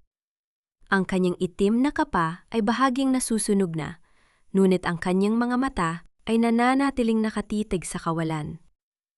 Ang lighter ay nahulog na sa kanyang paanan, ngunit hindi na mahalaga ang apoy sa labas. Mas malakas ang apoy na tumutupok sa kanyang kaluluwa. Inay! Halika na! Tumakbo na tayo! Ang huling pagsusumamo ni Frida. Sa kabila ng lahat, ang dugong nananalaytay sa kanya ay hindi magawang iwan ang babaeng nagbigay sa kanya ng buhay. Tumingin si Elena kay Frida. Sa isang sandali, naglaho ang talim ng kanyang mga mata. Napalitan ito ng isang malalim at mahapding kalungkutan, isog pagbabalik ng dating Elena bago siya nilamon ng put. Ang katarungan ay hiningi ko, Frida. Ngunit ang kapayapaan ay tanging ikaw lamang ang makakahanap, ang mahinang bulong ni Elena. Ang kanyang boses ay halos pabulong na lamang sa gitna ng lagutok ng nasusulog na kahoy. Iligtas mo ang bata, iligtas mo ang sarili mo mula sa sumpang ito. Inay! Frida, pakbo na! Ang sigaw ni Nathan ay umalingaw nga habang itinutulak niya si Frida patungo sa bukas na pintuan ng bodega. Sa labas, ang nakasisilaw na ilaw ng mga pulis at ang malakas na ihip ng hangin mula sa dagat ay tila isang paraiso kung ikukumpara sa impyernong kanilang kinaroroonan. Paglabas ni Frida, sinalubong siya ng mga paramedic at pulis. Ngunit bago pa siya makalayo, isang malakas na pagyanig muli ang naganap. Ang bubong ng bodega ay dahan-dahang gumuho, naglalabas na mga kislap ng apoy na tila mga bituing bumabagsak sa lupa. Napaiyak si Frida. Ang kanyang mga tuhod ay muling sumuko sa semento habang yakap si Esperanza. Tumingin siya sa pinto ng bodega na ngayon ay nababalutan na ng makapal na apoy. Wala si Nathan, wala si Elena. Sa gitna ng kaguluhan, nakita ni Frida si Doña Aurora na nakatayo malapit sa kanyang marang, yang sasakyan. Walang bakas ng luha o takot sa mukha ng matanda. Tanging ang isang mapait na pagkainis dahil ang kanyang plano ay nauwi sa isang malaking iskandalo. Ang lamig ng kanyang presensya ay mas nakakainig kaysa sa lamig ng dagat. Nasaan ang anak ko? Nasaan si Nathan? Ang matigas na tanong ni Doña Aurora nang makalapit ang mga pulis. Hindi niya tinanong kung ayos lang ang kanyang apo. Hindi niya tinanong kung nasaktan ba si Frida. Ang tanging mahalaga sa kanya ay ang kanyang pag-aari. Isang matalim na tingin ang ipinukol ni Frida kay Doña Aurora. Ang takot ay pinalitan ng isang uri ng kapangyarihan na nagmumula sa pagiging isang ina. Ang anak niyo ay nasa loob pa rin. Sinusubukang itama ang lahat ng pagkakamaling sinimulan nyo. Ang malamig na sagot ni Frida. Ang kanyang boses ay puno ng awtoridad na nagpatahimik kay Doña Aurora. Isang sandali pa, isang anino ang dahan-dahang lumabas mula sa makapal na usok. Si Nathan, duguan at hirap sa paghinga habang hila-hila ang isang lalaki, si Victor. Bagsak ang balikat ni Nathan, ang kanyang suot na polo ay punit-punit na, ngunit sa kanyang mga kamay ay mahigpit niyang hawak ang isang itim na bag. Nailigtas ko ang mga dokumento, Frida. Ang mahinang sabi ni Nathan bago siya tuluyang bumagsak sa harap ni Frida. Ang katarungan para sa tatay mo? Ito na. Sa malayo, ang huling bahagi ng bodega ay tuluyang nilamon ng apoy. Kasama ng pagbagsak nito ay ang paglalaho ni Elena at ang lahat ng put ng nakaraan. Nakatayo si Frida sa pagitan ng dalawang pamilyang nagwasak sa kanya, ang mga Montenegro na puno ng kasakiman at ang kanyang sariling ina na puno ng paghihigante. Ngunit sa kanyang yakap, naramdaman niya ang munting tibok ng puso ni Esperanza. Tapos na, anak. Bulong ni Frida habang pinagmamasdan ng pagsikat ng tunay na araw sa ibabaw ng dagat. Tapos na ang gabi. Ngunit habang binubuksan ni Frida ang itim na bag na ibinigay ni Nathan, isang maliit na sobre ang nakasingit sa mga dokumento. Isang sobre may nakasulat na pangalan ni Frida sa sulat kamay ni Mang Berting. Hindi pa ito ang katapusan, Frida. Ang tunay na nagmamay-ari ng testamento ay hindi ang mga Montenegro, kundi ikaw. Napatitig si Frida sa dagat. Ang katarungan ba ay tunay na nakamit? O nagsisimula pa lamang ang isang bagong kabanata kung saan siya naman ang kailangang humawak sa timbangan ng kapangyarihan? Hindi ka lang isang asawa na itinapon, Frida. Ikaw ang nagmamay-ari ng bawat hibla ng lupang tinatayuan nila. Bago pa man nila ito dinungisan ng kanilang kasakiman. Ang boses ni Mang Berting sa sulat ay tila isang malakas na agos ng tubig na naghuhugas sa lahat ng putik na ipinahid sa pagkatao ni Frida. Sa loob ng puting silid ng ospital, kung saan ang tanging maririnig ay ang mahinang tunog ng aircon at ang mahimbing na paghinga ni Esperanza, binabasa ni Frida ang mga dokumentong iniligtas ni Nathan mula sa apoy. Ang mga papel ay bahagyang amoy usok, ang mga gilid ay sunog, ngunit ang mga salitang nakalimbag dito ay malinaw pa sa sikat ng araw. Ang kanyang ama, si Mateo, ay hindi lamang draper. Siya ang tunay na tagapagmana ng lupain ng mga Montenegro na kinuha sa pamamagitan ng huwad na pirma noong dekada 70. Ang kasal ni Mateo at Elena ay hindi lamang pag-iibigan. Ito ay pagpapanatili ng karapatan na pilit na ibinaon ni Doña Aurora. Frida? Ang mahinang tawag ni Nathan ay nagpabalik sa kanyang diwa. Nakaupo si Nathan sa wheelchair, may mga benda sa braso at mukha. Ngunit ang kanyang mga mata ay wala ng bakas ng pagiging mapagmataas. I've talked to the lawyers. I surrender everything. Lahat ng share ko sa kumpanya, lahat ng properties na nasa pangalan ko, it's all yours. Deserve niyo yan ni Esperanza. Tumingin si Frida kay Nathan. Wala na siyang nararamdamang poot. Ngunit wala na ring puwang ang dating pag-ibig na naging mitsa ng kanyang pagdurusa. Hindi ko kailangan ng limos mo, Nathan. Ang kukunin ko ay ang sa amin talaga. Ang katarungang kinuha niyo sa tatay ko at ang 5 taon na ninakaw niyo sa anak ko. Bumukas ang pinto ng silid ng may karahasan. Pumasok si Doña Aurora, suot ang kanyang mamahaling perlas at ang mukhang tila hindi kayang tanggapin ang pagkatalo. Sa likod niya ay ang mga bodyguard na kanina pa pinipigilan ng mga pulis. You think this is over, Frida? Isang pirasong papel lang yan. My lawyers will shred those documents into pieces. Ang bulyaw ni Doña Aurora. Ang kanyang boses ay tila isang naghihingalong sirena. Nathan, tumayo ka riyan. Huwag kang magpakaduwag sa harap ng babaeng yan. Dahan-dahang tumayo si Frida. Ang kanyang tindig ay matuwid. Ang kanyang balikat ay hindi na kailanman yuyuko sa harap ng matanda. Lumapit siya kay Doña Aurora hanggang sa maging ilang pulgada na lamang ang pagitan ng kanilang mga mukha. Amoy na amoy ni Frida ang mamahaling pabango ng matanda na ngayoy hinaluan ng amoy ng takot. Doña Aurora, hindi na ito tungkol sa piraso ng papel. Ang malamig na sabi ni Frida. Ang bawat saksi na binayaran niyo nagsalita na. Si Victor? Hawak na siya ng mga pulis at ibinulgar na niya ang lahat, mula sa pagpapakulong niyo kay Mama Elena hanggang sa pagpapapatay niyo sa tatay ko. Ang Imperyong Montenegro? It's not a castle anymore. It's a prison. And you're the first one going in. Isang sampal ang mabilis na lumipad patungo kay Frida. Ngunit bago pa ito dumapo, nahuli ni Frida ang kamay ng matanda. Hindi niya ito pinalo pabalik. Sa halip, dahan-dahan niyang binitawan ang kamay ni Doña Aurora nang may matinding pandidiri, tila ba humawak siya sa isang nabubulok na basura. Huwag niyo nang dungisan ang huling sandali ng inyong kalayaan, bulong ni Frida. Pumasok ang dalawang opisyal ng NBI sa silid. Doña Aurora Montenegro, you are under arrest for the murder of Mateo Santos, the illegal detention of Elena Santos, and multiple counts of land titles falsification. Sumama po kayo na mahinahon. Ang katahimikang namayani ng pusasan ang matanda ay tila isang banal na sandali para kay Frida. Pinanood niya ang pagkaladkad sa babaeng dating itinuring niyang Diyos ng kanyang buhay. Ang bawat sigaw at pagmumura ni Doña Aurora ay tila mga huling kaluskos ng isang naglalahong anino. Nang maiwan silang dalawa ni Nathan, lumapit ang lalaki at dahan-dahang hinawakan ang kamay ni Esperanza na nagsisimula ng magising. What now, Frida? Ang tanong ni Nathan, ang kanyang boses ay puno ng kawalan ng katiyakan. Tumingin si Frida sa labas ng bintana kung saan ang mga ibon ay malayang lumilipad sa asul na langit. Now, we heal.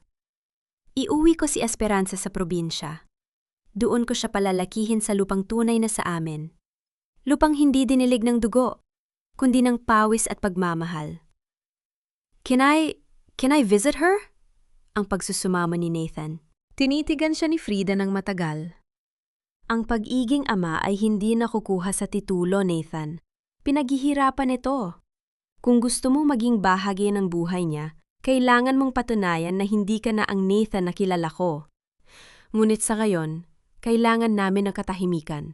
Habang inilalabas ni Frida si Esperanza sa ospital, ang bawat hakbang niya sa sahig ay tila isang paglaya. Ngunit sa kanyang pagdaan sa lobby, isang matandang lalaki ang nakatayo sa dulo ng pasilyo, may hawak na isang puting rosas. Si Mang Berting. Ngunit may kasama siyang isang babae na nakaupo sa wheelchair.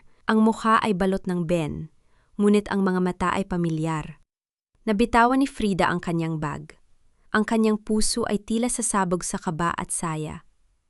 Buhay si Elena? Ang bawat tibok ng puso ni Frida ay tila isang marahang pagtuktok sa pintuan ng isang bagong mundo habang dahan-dahan siyang lumalapit sa wheelchair kung saan nakaupo ang kanyang ina. Ang amoy ng antiseptiko at gamot sa lobby ng ospital ay tila naglaho, pinalitan ng isang pamilyar at mainit na samyo. Ang amoy ng pagmamahal na akala niya ay tuluyan ng nilamon ng apoy at puot. Inay! Ang boses ni Frida ay parang isang marupok na himig, nanginginig sa gitna ng labis na kagalakan at hindi pananampalataya. Dahan-dahan siyang lumuhod sa harap ni Elena. Ang kanyang mga kamay ay nanginginig habang hinahawakan ang mga kamay ng ina na punong-puno ng benda. Ang mga mata ni Elena, na dating nag-aapoy sa galit sa loob ng bodega, ay malinaw na ngayon gaya ng isang lawa pagkatapos ng bagyo. May mga bakas ng sakit sa paligid ng kanyang mga mata dahil sa pinsala ng usok. Ngunit ang kislap ng pagkilala at pagsisisi ay hindi maitatago. Frida, anak! Ang boses ni Elena ay paos, tila isang tuyong dahon na hinahaplos ng hangin. Patawarin mo ako. Muntik ko nang madamay ang anghel mo dahil sa aking kadiliman. Umiling si Frida. Ang mga luha ay malayang dumadaloy sa kanyang mga pisngi. Bumabagsak sa mga kamay ni Elena. Tapos na po, inay. Wala na ang apoy. Wala na ang mga Montenegro na nanakit sa atin. Narito na po tayo. Magkakasama na tayo. Mula sa likuran, lumapit si Mang Berting. Ang kanyang mukha ay puno ng matamis na ngiti ng isang taong nakatupad sa kanyang misyon. Iniligtas siya ni Nathan, Frida. Bago gumuho ang bubong, Itinulak siya ni Nathan patungo sa lagusan sa ilalim ng lupa na ginamit ng mga trabahador noon. Si Nathan ang nagligtas sa iyong ina. Napalingon si Frida kay Nathan na nakatayo sa di kalayuan, dahan-dahang inaalalayan ng isang nurse. Ang lalaking dati ay kinamuhian ni Frida. Ang lalaking naging sanhi ng kanyang pagtangis ay siya palang naging instrumento upang muling mabuo ang kanyang pamilya. Isang tahimik na pagtango ang ibinigay ni Frida kay Nathan. Isang pagtangong hindi nangangako ng pagbabalik ng dati, kundi isang pagtangong nagpapahiwatig ng simula ng pagpapatawad. Lumipas ang mga linggo. Ang ingay at polusyon ng Maynila ay naiwan na ni Frida. Sa ilalim ng malalabay na puno ng mangga sa kanilang lumang lupain sa probinsya, isang bagong bahay ang dahan-dahang itinatayo. Isang bahay na gawa sa matitibay na kahoy at puno ng malalaking bintana upang papasukin ang sikat ng araw. Pinagmamasdan ni Frida si Esperanza na masayang tumatakbo sa damuhan, hinahabol ang mga makukulay na paru-paro. Ang munting bata ay wala ng bakas ng takot. Ang bawat tawa nito ay tila isang awit na nagpapagaling sa bawat pilat sa kaluluwa ni Frida. Sa tamang beranda, nakaupo si Elena. Dahan-dahang hinahaplos ang isang lumang litrato ni Mateo. Hindi na siya ang babaeng uhaw sa dugo, kundi isang lola na naghihintay na lamang sa paglaki ng kanyang apo. Dumalaw si Nathan isang hapon. Hindi siya nakasuot ng mamahaling suit. Suot niya ay isang simpleng t-shirt at maong. May dala siyang mga libro para kay Esperanza. "I settled everything in the city, Frida," ani Nathan habang nakatingin sa malawak na bukirin. "Doña Aurora is facing life imprisonment. Si Clara naman ay nagtangkang tumakas palabas ng bansa pero nahuli rin dahil sa tax evasion at involvement sa human trafficking. Wala na silang babalikan." "At ikaw, Nathan? Anong gagawin mo?" tanong ni Frida, habang ang kanyang mga mata ay nakapako sa paglubog ng araw. "I will work for the foundation we built for the victims of domestic abuse, Frida. Gagamitin ko ang natitira kong buhay para itama ang mga mali ko. I don't expect you to take me back. But I'm thankful that you're letting me be a father to Esperanza." Isang golden moment ang namayani nang lumapit si Esperanza at dahan-dahang hinawakan ang kamay ni Nathan. "Papa, tingnan mo po ang bulaklak ko." Ang mga mata ni Nathan ay napuno ng luha. Yumuko siya at hinalikan ng noo ng anak. Sa sandali ngayon, naramdaman ni Frida ang isang matinding kapayapaan. Ang katarungan ay hindi lamang sa pagpapakulong sa mga may sala, kundi sa pagpili na magpatuloy sa buhay ng walang pot. Kinuha ni Frida ang pilak na locket na nakasabit sa kanyang leeg. Binuksan niya ito at tiningnan ang larawan ng kanyang ama. "Tay, tapos na ang laban. Ang lupa niyo ay muling lungtiyan. Ang pamilya niyo ay malaya na." Habang dahan-dahang lumulubog ang araw, naglalabas ng kulay kahel at lilang liwanag sa kalangitan, naramdaman ni Frida ang haplos ng hangin sa kanyang mukha. Hindi na ito ang hangin ng bagyo, kundi ang simoy ng isang bagong umaga. Ang buhay ay tila isang mahabang gabi. Nuit palaging may bituing gagabay sa'yo, patungo sa liwanag kung hindi ka titigil sa paglalakad. Yakap-yakap ang kanyang anak at ang kanyang ina, tiningnan ni Frida ang abot tanaw ng may ngiti. "Tayo na sa loob, Esperanza. Gabi na," tawag ni Frida. "Opo, Mama. Bukas po lalaro ulit tayo, ha?"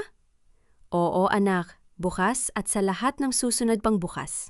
Ang anino ng kahapon ay tuluyan ng naglaho, pinalitan ng isang matamis na katotohanan. Na sa kabila ng lahat ng sakit, ang pag-ibig at pagpapatawad ang tunay na nagpapatakbo sa mundo. Ang amoy ng bagong anying palay at ang sariwang simoy ng hangin mula sa kabundukan ay tila isang banay at nahaplos sa pisngi ni Frida habang siya ay nakatayo sa beranda ng kanilang bahay. Malayo na ang ingay ng mga busina at ang nakapapagod na kislap ng mga kamera sa Maynila. Dito, ang tanging musika ay ang awit ng mga kuliglig sa gabi at ang malutong na tawa ni Esperanza na naglalaro sa ilalim ng dambuhalang puno ng nara. Ang katarungan ay hindi lamang nakamit sa loob ng malamig na silid ng hukuman kung saan hinatulan si Doña Aurora. Nakamit ito sa bawat mahimbing na tulog ni Frida na wala ng kasamang bangungot ng ulan. Nakamit ito sa bawat pagkakataon na nakikita niyang dahan-dahang gumagaling ang mga sugat sa balat at kaluluwa ng kanyang ina. Dahan-dahang lumabas si Elena mula sa kusina. Bit-bit ang isang tray ng mainit na tsaa at kakanin. Wala na ang benda sa kanyang mukha, bagaman may mga manipis na peklag pa rin na nagsisilbing medalya ng kanyang pakikipaglaban sa kamatayan. Ang kanyang mga mata ay wala ng bahid ng put. Tila ba ang apoy sa bodega ay tumupok din sa lahat ng pait na itinanim ng mga Montenegro sa kanyang puso. Anong iniisip mo, Frida? Ang malumanay na tanong ni Elena habang inilalapag ang tray sa maliit na lamesang kawayan. Iniisip ko lang po, Inay, kung gaano tayo kapalad na narito tayo ngayon. Sagot ni Frida, sabay sandal ng kanyang ulo sa balikat ng ina. Akala ko noon ang katarungan ay ang makita silang nagdurusa. Pero ang tunay palang katarungan ay ang mahanap natin ang ating sarili pagkatapos natin mawala sa dilim. Isang pamilyar na tunog ng sasakyan ang dahan-dahang huminto sa tapat ng kanilang bakod. Hindi na ito ang marangyang itim na limousine na dati ay nagdadala ng takot, kundi isang simpleng pickup truck na puno ng mga kagamitan sa pagsasaka at mga gamit sa eskwela. Bumaba si Nathan, may dalang isang maliit na basket ng mga prutas.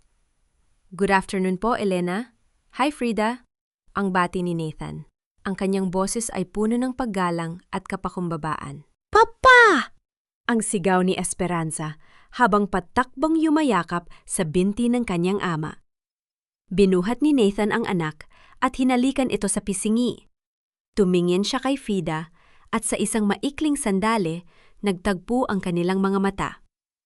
Walang pangako ng muling pagbabalikan bilang mag-asawa sa ngayon, ngunit merong malalim na pagkilala sa isa't isa bilang mga magulang. Ang pagpapatawad ay hindi isang mabilis na desisyon, kundi isang mahabang paglalakbay na dahan-dahan nilang tinatahak.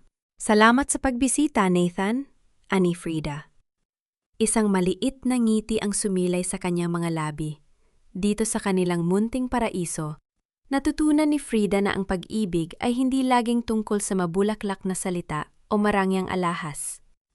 Ang tunay na pag-ibig ay ang kakayahang bitawan ang galit upang bigyan ng puwang ang kapayapaan. Ang tunay na kayamanan ay hindi ang lupang kinatatayuan ng mansyon, kundi ang lupang tinatamnan mo ng pag-asa para sa iyong anak. Ang tanong na kung napatawad na ba niya ang lahat ay nasagot ng katahimikang namayani habang pinapanood nilang lahat ang paglubog ng araw. Napatawad na niya ang kanyang sarili sa pagiging mahina at napatawad na niya ang nakaraan dahil ito ang nagdala sa kanyang tunay na lakas. Sila ay payapa na. Sila ay malaya na. Ang buhay ni Frida ay isang paalala sa bawat babaeng nakikinig na ang isang wasak na puso ay hindi katapusan ng mundo. Maaring itapon ka sa putik, maaring sunigin ang iyong mga pangarap. Ngunit kung mananatili ang alab ng pag-ibig sa iyong sinapupunan at ang dangal sa iyong diwa, palagi kang makakahanap ng daan pauwi. Habang dahan-dahang lumalalim ang gabi, pumasok silang lahat sa loob ng bahay. Ang liwanag mula sa kanilang mga bintana ay tila isang parola sa gitna ng kadiliman ng bukid. Isang simbolo na kahit gaano kahaba ang gabi, ang umaga ay laging darating para sa mga pusong marunong maghintay at magmahal.